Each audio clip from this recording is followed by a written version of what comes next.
natin itong impeachment laban dito kay Sara Duterte. Alam mo, ako, etong si Sara Duterte wala na eh. Kumbaga, ito, sa dinami-daming naging vice president ng ating bansa. Sara Duterte po yung para sa akin number one. Number one sa pagiging inutil. Ha? Pagiging tamad.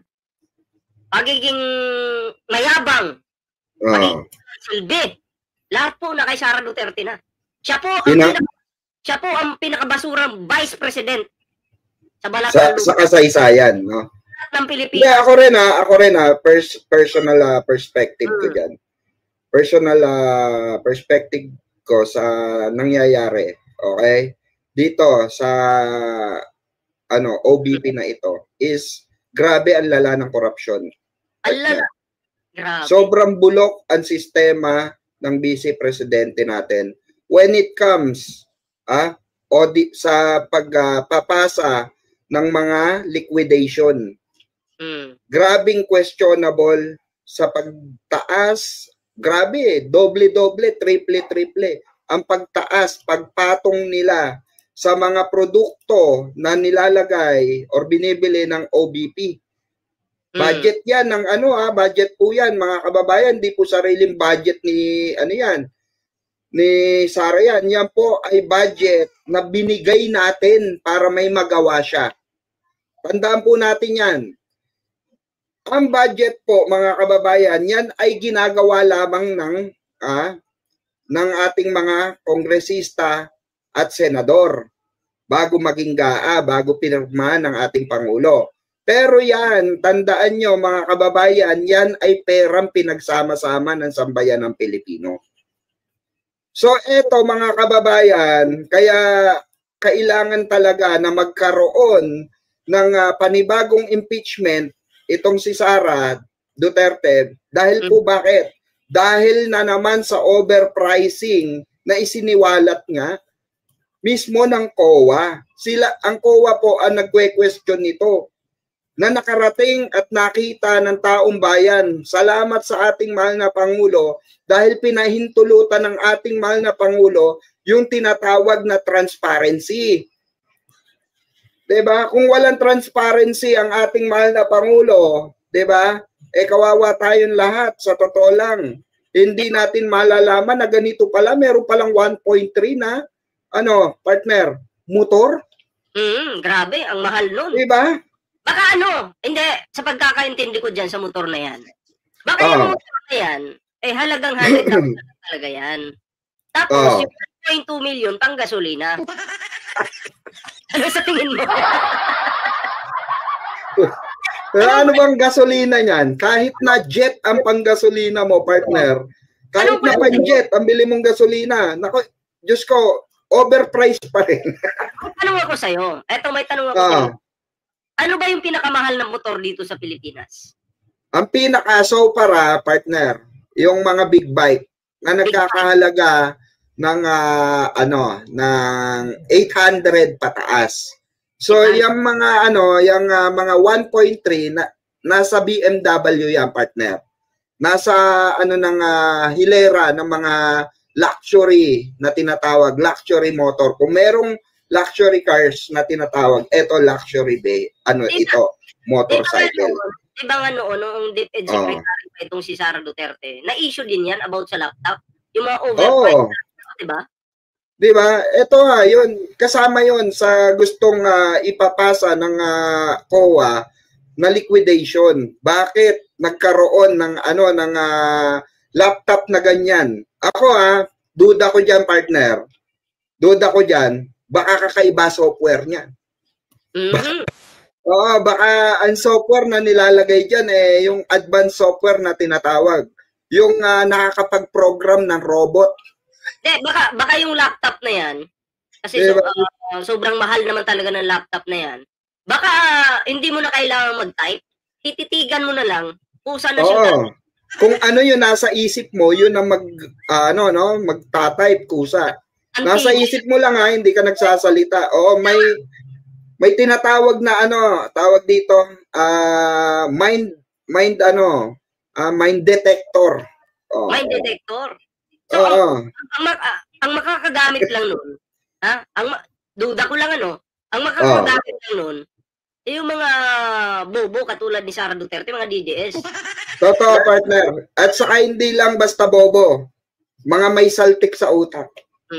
Grabe. Kasi, alam mo, ito sa akin, itong si Sara Duterte, parang ginagago na lang po yung mga Pilipino. Kasi sanay na po ito. Agree. Sanay na po ito sa panggagago, itong mga Duterte na to. Diba? I agree, partner. Sabi nila, mahal namin yung mga Pilipino, pero minumura nila, pinapapatay nila. Diba? Sabi nila, ang mahal talaga nila, sarili nila. Hindi naman magpapabango yung mga yan kung hindi nila mahal yung bulsa nila. Imagine nga, partner Imagine, partner, diba?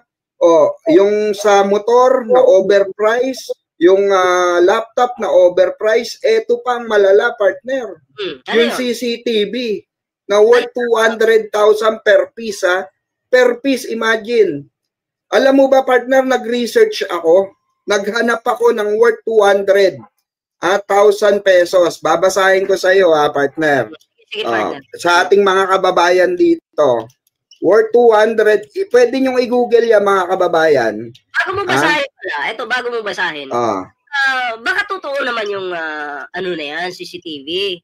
May quality, baka may quality kasi baka pag natutukan ka ng CCTV na yan, baka pati kuto mo makita. Yun nga, partner.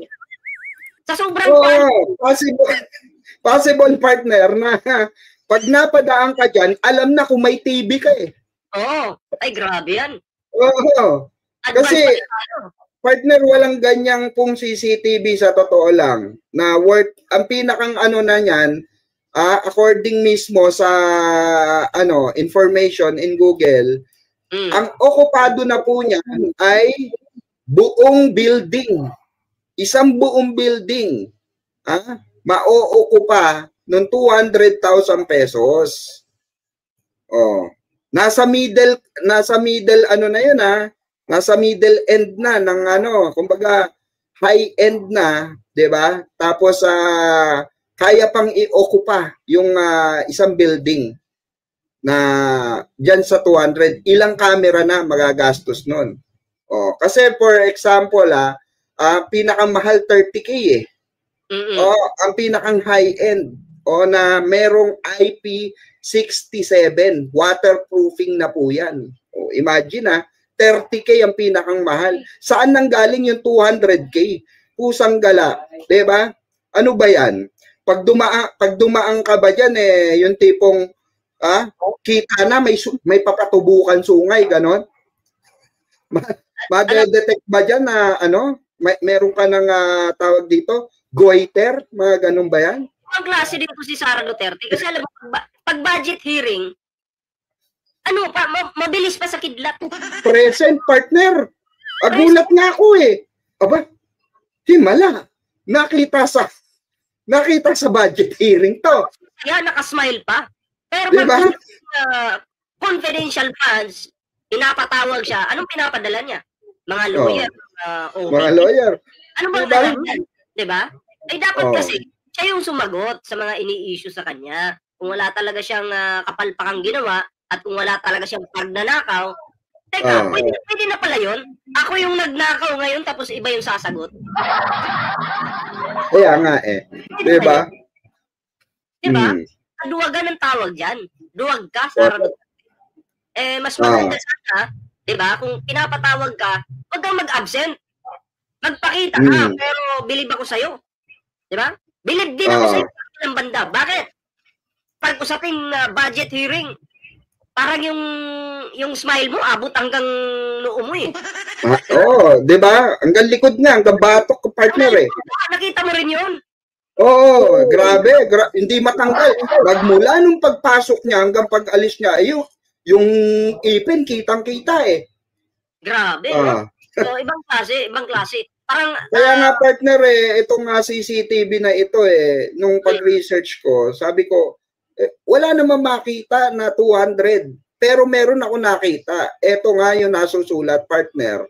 Ang sabi sa akin, ito literal to na wala pong 200K pesos na CCTV. worth 200K. Ang meron po, ang isasagot sa inyo ni Google, meron pong public discussions in Philippines have a reference a 200K or 200,000 pesos price point for a single CCTV per unit, per unit po yan, or system components in government procurement reports, specifically in the Office of the Vice President. Ganong ka-trending yung 200K per unit mo, Sara Duterte. Usang gala na mention ka ni Google.